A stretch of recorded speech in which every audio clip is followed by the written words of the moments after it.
अयोध्या के बहुत निकट ही एक नदी है जिसे आज टेढ़ी कहते हैं।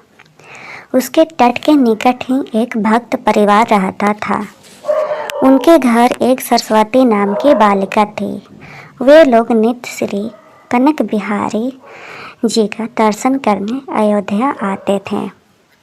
सरस्वती जी का कोई सगा भाई नहीं था, केवल एक मौसेरा भाई ही था। वह जब भी श्री रघुनाथ जी का दर्शन करने आते, उसके मन में यही भाव आता कि सरकार मेरे अपने भाई ही हैं। उसकी आयु उस समय मात्र 2 वर्ष की थी। रक्षाबंधन से कुछ समय पूर्व उसने सरकार से कहा कि मैं आपको राखी बांधने आऊँगी। उसने सुंदर राखी बनाई और रक्षाबंधन पूर्णिमा पर मंदिर लेकर गई। पुजारी जी से कहा कि हमने भैया के लिए राखी लाई है। पुजारी जी ने छोटी सी सरस्वती को गोद में उठा लिया और उससे कहा कि मैं तुम्हें राखी सहित सरकार को स्पर्श कर देता हूँ और राखी मैं बांध दूंगा। पुजारी जी ने राखी बांध दी और उसको प्रसाद दिया। अब हर वर्ष राखी बांधने का उसका नियम बन गया। समय के साथ वह बड़ी हो गई और उसका विवाह निश्चित हो गया। वह पत्रिका लेकर मंदिर में आई और कहा कि मेरा विवाह निश्चित हो गया है, मैं आपको न्योता देने आई हूँ। चारों भाइयों को विवाह में आना ही है। पुजारी जी को पत्रिका देकर कहा कि मैंने चारों भाइयों से कह दिया है, आप पत्रिका सरकार के पास रख दो और आप भी कह दो कि चारों भाइयों को विवाह में आना है। ऐसा कहकर वह अपने घर चली गई। विवाह का दिन आया। अवध में एक रस्म होती है कि विवाह के बाद भाई आकर उसको चादर ओढ़ाता है और कुछ भेंट वस्तुएं देता है। उसकी मौसी ने अपने लड़के को कुछ सामान और 22 रुपये दिए और मंडप में पहुंचने को कहकर वह चली गई। उसका मौसेरा भाई उपहार, वस्त्र और 22 रुपये लेकर रिक्शा पर बांधकर विवाह मंडप की ओर निकल पड़ा। रास्ते में ही रिक्शा उलट गया और वह गिर गया। थोड़ी सी चोट आई और लोगों ने उसको दवाखाने ले जाकर मरहम पट्टी कराई। यहाँ सरस्वती जी घूंघट से बार बार मंडप के दरवाजे पर देख रही है और सोच रही है कि सरकार अभी तक क्यों नहीं आए।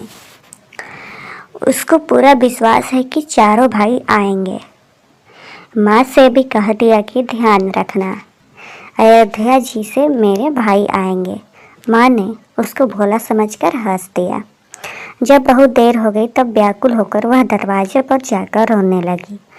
दूर दूर के रिश्तेदार आ गए, पर मेरे अपने भाई क्यों नहीं आए? क्या मैं उनकी बहन नहीं हूँ? उसी समय 4 बड़ी मोटर गाड़ियाँ और एक बड़ा ट्रक आते हुए उसने देखा। पहली गाड़ी से उसकी मौसी का लड़का और उसकी पत्नी उतरे। बाकी गाड़ियों से और 3 जोड़ियाँ उतरी। मौसी के लड़के के रूप में सरकार ही आए हैं। रत्न जटित पगड़ियाँ, वस्त्र, हीरो के हार पहन रखे हैं। श्री हनुमान जी पीछे ट्रक में सामान भरकर लाए हैं। हनुमान जी पहलवान के रूप में आए थे। उन्होंने ट्रक से सारा सामान उतारना शुरू किया। सोने, चांदी, पीतल, तांबे के बहुत सारे बर्तन, बिस्तर, सोफे, ओढ़ने बिछाने के वस्त्र, साड़ियाँ, अलमारियाँ, कान, नाक, गले, कमर, हाथ पैर के आभूषण, सारे चीज़ लेकर आए थे। मौसी देखकर आश्चर्य में पड़ गई कि इतना कीमती सामान मेरा लड़का कहाँ से लेकर आया। चारों का तेज और सुंदरता देखकर सरस्वती समझ गई कि यह मेरे चारों भाई हैं। सरस्वती जी के आनंद का ठिकाना न रहा। उसका रोना बंद हो गया। सरकार ने इशारे से कहा कि किसी को अभी भेद बताना नहीं, गुप्त ही रखना। इनका रूप इतना मनोहर था कि सब उन्हें देखते ही रह गए। कोई पूछ न पाया कि यह गाड़ियाँ कैसे आईं। ये अन्य 3 लोग कौन हैं? लोग हैरान होकर देख रहे थे कि अभी तक रो रही थी और अभी इतना हंस रही है और आनंद में नाच रही है। किसी को कुछ समझ में नहीं आ रहा था। जब तक उसकी विदाई नहीं हुई तब तक चारों भाई उसके साथ ही रहे।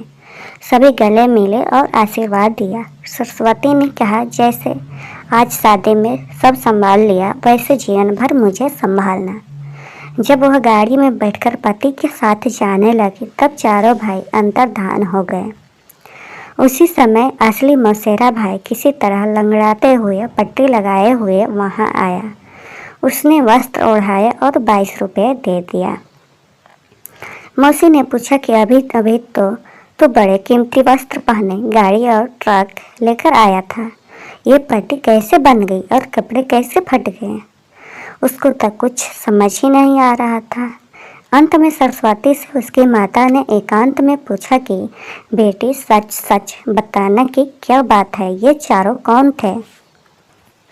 तब उसने कहा कि माँ, मैंने आपसे कहा था ना कि ध्यान रखना मेरे भाई अयोध्या से आएंगे। माँ समझ गई कि इसके तो 4 ही भाई हैं और वो श्री रघुनाथ जी और अन्य 3 भैया ही हैं। माँ जान गई कि श्री अयोध्या नाथ सरकार ही अपनी बहन के प्रेम में बंधकर आए थे और अपनी बहन को इतने उपहार, आभूषण और वस्तुएं दे गए कि नगर के बड़े बड़े सेठ नवाबों के पास भी नहीं थे। तो दोस्तों, ये कहानी से यही सीख मिलती है कि भक्ति और विश्वास में बड़ी शक्ति होती है। तो आप लोग भी पूजा पाठ करें और विश्वास करें और सच्चे मन से